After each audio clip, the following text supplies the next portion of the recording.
Nah. Kocak, warga memanggil damkar untuk evakuasi ular, ternyata ularnya cuma mainan. Petugas damkar memang dituntut untuk selalu siap siaga dan bersedia menerima panggilan dari masyarakat. Tak luput juga petugas damkar asal kota Surabaya ini yang langsung siap ketika menerima keluhan dari warga. Warga mengadu bahwa di rumahnya terdapat seekor ular di bawah kolong tidurnya. Lantas warga itu menghubungi petugas damkar. Satuan petugas tersebut langsung menuju lokasi untuk melakukan evakuasi ular.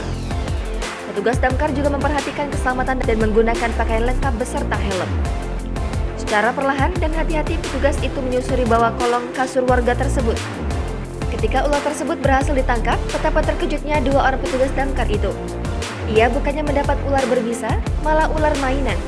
Sontak membuat petugas damkar itu tertawa. Netizen pun turut mengomentari kejadian kocak tersebut dan menyayangkan apabila warga itu melakukan prank dengan sengaja terhadap petugas damkar.